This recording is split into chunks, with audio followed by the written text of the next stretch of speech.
आज आईपीएल 2025 में एक और जबरदस्त मुकाबला देखने को मिला, जिसमें राजस्थान रॉयल्स और गुजरात टाइटंस की टीमें आमने सामने थीं। इस रोमांचक भिड़ंत में शुभमन गिल और जोस बटलर ने तूफानी अंदाज में बल्लेबाजी कर क्रिकेट जगत में इतिहास रच दिया। दोनों बल्लेबाजों ने राजस्थान के गेंदबाजों की जमकर धुनाई करते हुए पुराने दिग्गज खिलाड़ियों के रिकॉर्ड को ध्वस्त कर डाला। अब सवाल ये उठता है कि राजस्थान की वापसी किस गेंदबाज ने कराई? किस बल्लेबाज ने जरा सबसे तेज अर्धशतक? जोस बटलर ने अपनी टीम के लिए कितने रन जोड़े? सबसे अधिक छक्के किसने लगाए? और गुजरात ने राजस्थान को कितने रनों का लक्ष्य दिया? इसके साथ ही रियान पराग और शुभमन गिल में से बेहतर कप्तान कौन है? इसका फैसला आप नीचे कमेंट में जरूर बताइए। मुकाबला जयपुर के ऐतिहासिक सवाई मानसिंह स्टेडियम में खेला गया, जहां का माहौल क्रिकेट प्रेमियों से पूरी तरह गुलजार था। हर किसी को इस महामुकाबले का बेसब्री से इंतजार था। टॉस हुआ, जिसमें राजस्थान रॉयल्स के कप्तान रियान पराग ने टॉस जीतकर पहले गेंदबाजी करने का निर्णय लिया और गुजरात टाइटंस को बल्लेबाजी का न्योता दिया। गुजरात की ओर से शुभमन गिल के साथ साई सुदर्शन ओपनिंग के लिए मैदान में उतरे। दोनों पर टीम को शानदार शुरुआत दिलाने की जिम्मेदारी थी। राजस्थान की तरफ से गेंद थामने आए तूफानी गेंदबाज जोफ्रा आर्चर। आर्चर ने सटीक गेंदबाजी की, लेकिन ओवर की अंतिम गेंद पर साई सुदर्शन ने चौका झड़कर गुजरात को पहला ओवर 6 रन में निपटवाया। राजस्थान की ओर से दूसरा ओवर महेश तीक्ष्णा ने फेंका। शुभमन गिल ने शुरुआती 2 गेंदों पर दौड़कर 2 रन बटोरे और फिर सिंगल लेकर स्ट्राइक साई सुदर्शन को दी। इसके बाद चौथी गेंद पर साई ने जबरदस्त चौका जड़ दिया और गुजरात के स्कोर को गति दी। दूसरे ओवर से गुजरात ने कुल 11 रन जोड़े। 2 ओवर के बाद गुजरात का स्कोर 17 रन तक पहुंच गया था। गुजरात ने शानदार शुरुआत की थी, जबकि राजस्थान को पहले विकेट की तलाश थी। तीसरे ओवर में कप्तान रियान पराग ने युद्धवीर सिंह को गेंद थमाई। युद्धवीर ने दोनों बल्लेबाजों को थोड़ा परेशान जरूर किया, लेकिन ओवर की 5वीं गेंद पर शुभमन गिल ने बेहतरीन चौका जड़ दिया और अगली गेंद पर भी शानदार चौका ठोक दिया। 3 ओवरों के बाद गुजरात का स्कोर 27 रन पर था। दोनों बल्लेबाज अब सेट हो चुके थे और तेजी से रन बटोर रहे थे। राजस्थान की ओर से जोफ्रा आर्चर एक बार फिर चौथा ओवर लेकर आए। ओवर की तीसरी गेंद पर शुभमन गिल ने शानदार चौका मारा और अगली गेंद पर सिंगल लेकर स्ट्राइक बदल दी। इसके बाद साई सुदर्शन ने ओवर की 5वीं गेंद पर चौका जड़कर आर्चर पर दबाव बना दिया। इस ओवर में जोफ्रा ने कुल 11 रन दे डाले। 4 ओवर के बाद गुजरात टाइटंस बिना विकेट खोए 38 रन तक पहुंच चुकी थी और उनके दोनों बल्लेबाज पूरी लय में नजर आ रहे थे। जहां एक छोर से साई सुदर्शन चौके बरसाते हुए अपनी टीम का स्कोर रॉकेट की रफ्तार से आगे बढ़ा रहे थे, वहीं दूसरी तरफ शुभमन गिल भी तेजी से रन बटोरते हुए उनका पूरा साथ निभा रहे थे। राजस्थान रॉयल्स को मुकाबले में बने रहने के लिए लगातार विकेटों की दरकार थी। इसी दबाव में कप्तान रियान पराग ने 5वें ओवर के लिए एक बार फिर से गेंद महेश तीक्ष्णा को सौंप दी।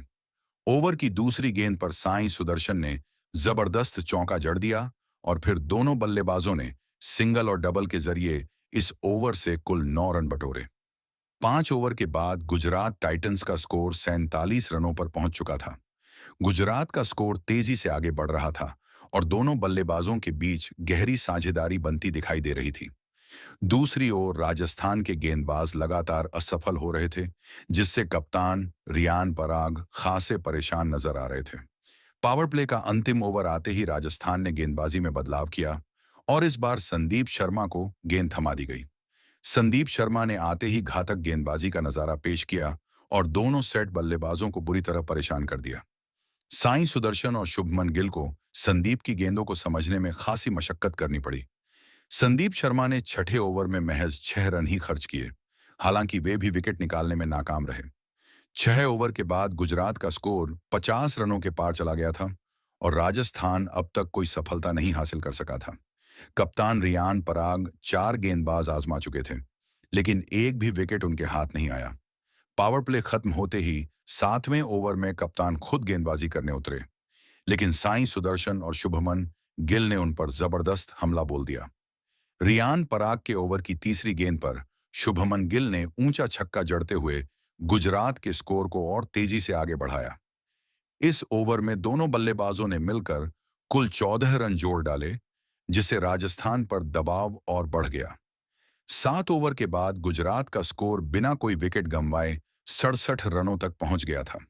शुभमन गिल और साई सुदर्शन की लय देखते ही बन रही थी। राजस्थान को किसी भी तरह एक विकेट की तलाश थी। 8वें ओवर में एक और बदलाव करते हुए रियान पराग ने वाणिंदु हसरंगा को गेंद थमा दी। हसरंगा ने आते ही शानदार गेंदबाजी की और दोनों बल्लेबाजों को संभल कर खेलने पर मजबूर कर दिया। इस ओवर में गुजरात केवल 7 रन ही जोड़ सका। फिर भी राजस्थान को अभी भी पहली सफलता का इंतजार था। 8 ओवर के बाद गुजरात टाइटंस का स्कोर बिना किसी विकेट के 74 रन हो चुका था।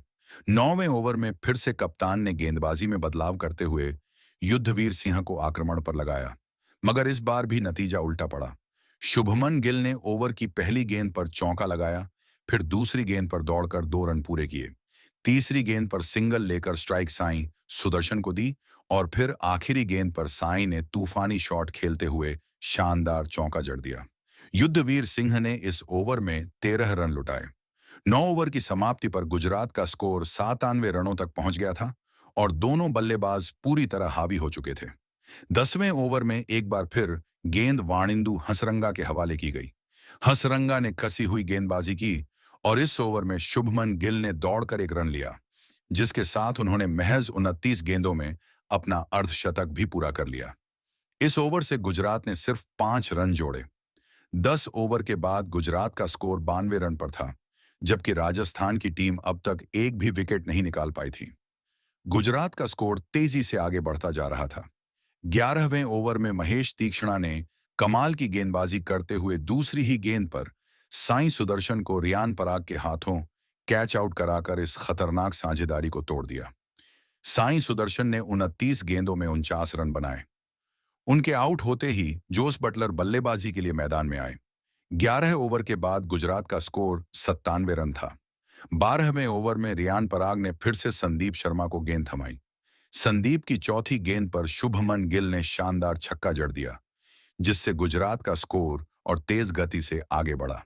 13वें ओवर में वाणिंदु हसरंगा ने केवल 3 रन खर्च किए, जिससे राजस्थान को थोड़ी राहत मिली। 12 ओवर की समाप्ति पर गुजरात का स्कोर एक विकेट के नुकसान पर 110 रन हो चुका था। 14वें ओवर में युद्धवीर सिंह गेंदबाजी के लिए आए, लेकिन शुभमन गिल ने उनकी जमकर धुनाई कर दी। ओवर की तीसरी गेंद पर गिल ने बड़ा छक्का जड़ा और आखिरी गेंद पर भी चौका लगाकर इस ओवर से कुल 15 रन बटोर लिए। 14 ओवर के बाद गुजरात का स्कोर एक विकेट पर 125 रन तक पहुंच गया था। 15वें ओवर में रियान पराग ने फिर से नई रणनीति बनाते हुए गेंद को वाणिंदु हसरंगा के हवाले किया, ताकि विकेट लेने की उम्मीद बनाई जा सके। लेकिन इस बार रियान पराग का दांव उल्टा पड़ गया। 15वें ओवर में जोस बटलर ने ऐसा तूफान मचाया कि वाणिंदु हसरंगा बेबस नजर आने लगे। ओवर की दूसरी गेंद पर बटलर ने जोरदार छक्का जड़ा और अगली ही गेंद को भी मैदान के बाहर पहुंचा दिया। इसके बाद चौथी गेंद पर शानदार चौका लगाया और 5वीं गेंद पर फिर से सनसनाता छक्का जड़ते हुए हसरंगा को पूरी तरह बैकफुट पर ला दिया। इस ओवर में हसरंगा ने कुल 24 रन खर्च कर दिए। 15 ओवर की समाप्ति पर गुजरात टाइटंस का स्कोर एक विकेट के नुकसान पर 149 रनों तक पहुंच गया था। 16वें ओवर में भी दोनों बल्लेबाजों ने 9 रन जोड़ते हुए स्कोर को आगे बढ़ाया। फिर 17वें ओवर में महेश तीक्ष्णा गेंदबाजी करने आए। शुभमन गिल ने ओवर की पहली गेंद पर चौका जड़ा, लेकिन तीक्ष्णा ने चौथी गेंद पर उन्हें पवेलियन भेज दिया। गिल 84 रन बनाकर आउट हो गए और अपने शतक से चूक गए। इस समय गुजरात का स्कोर 2 विकेट पर 118 रन था। गिल के आउट होने के बाद जोस बटलर का साथ देने वॉशिंगटन सुंदर मैदान पर आए। 18वें ओवर में वॉशिंगटन, सुंदर और जोस बटलर ने मिलकर जबरदस्त अंदाज में बल्लेबाजी की। सुंदर ने एक छक्का और बटलर ने एक छक्का तथा एक चौका जड़ते हुए कुल 19 रन जोड़े। 19वें ओवर में संदीप शर्मा ने कसी हुई गेंदबाजी की और वॉशिंगटन सुंदर को मात्र 13 रन के निजी स्कोर पर आउट कर दिया। अब बटलर का साथ देने के लिए राहुल तेवतिया मैदान में आए। 19 ओवर के बाद गुजरात का स्कोर 3 विकेट पर 196 रन हो चुका था। अंतिम ओवर में गेंदबाजी करने आए जोफ्रा आर्चर। उनकी पहली गेंद पर राहुल तेवतिया ने छक्का लगाया, लेकिन अगली ही गेंद पर आर्चर ने उन्हें आउट कर दिया। आखिरी ओवर में शाहरुख खान और जोस बटलर ने मिलकर गुजरात का स्कोर 20 ओवर में 209 रन तक पहुंचाया। इसी के साथ जोस बटलर ने 26 गेंदों में अपना तेज तर्रार अर्धशतक पूरा कर लिया। अब देखने वाली बात थी कि क्या राजस्थान रॉयल्स इस लक्ष्य को हासिल कर पाएगी। राजस्थान की तरफ से ओपनिंग करने आए यशस्वी जायसवाल और वैभव सूर्यवंशी दोनों बल्लेबाजों पर अपनी टीम को शानदार शुरुआत देने की जिम्मेदारी थी। बता दें कि शुभमन गिल चोटिल होने के चलते मैदान से बाहर हो गए थे और गुजरात की कप्तानी राशिद खान संभाल रहे थे। पहला ओवर फेंकने आए मोहम्मद सिराज। पहली गेंद पर यशस्वी ने 1 रन लेकर खाता खोला। तीसरी गेंद पर वैभव सूर्यवंशी ने गगनचुंबी छक्का जड़ा और पहले ओवर में कुल 11 रन जोड़े। इसके बाद ईशांत शर्मा गेंदबाजी करने आए। उनकी पहली गेंद पर वैभव सूर्यवंशी ने शॉट खेला, लेकिन कैच ड्रॉप हो गया। दूसरे ओवर की अंतिम गेंद पर यशस्वी जायसवाल ने भी जोरदार छक्का लगाते हुए राजस्थान का स्कोर 19 रन तक पहुंचा दिया। तीसरे ओवर में सिराज को दोबारा आक्रमण पर लाया गया, लेकिन इस बार यशस्वी जायसवाल ने उनके ओवर की तीसरी और चौथी गेंद पर लगातार 2 चौके लगाए और ओवर से 13 रन बटोरे। राजस्थान ने 3 ओवर में 32 रन बना लिए थे। इसके बाद चौथे ओवर में ईशांत शर्मा की गेंदबाजी पर वैभव सूर्यवंशी ने कहर बरपाया। पहली गेंद पर छक्का, अगली गेंद पर भी छक्का, फिर चौथी गेंद पर शानदार चौका, पांचवीं गेंद पर एक और छक्का और आखिरी गेंद पर एक और चौका लगाकर इस ओवर से 28 रन बटोरे। 4 ओवर की समाप्ति पर राजस्थान का स्कोर 60 रन तक पहुंच चुका था।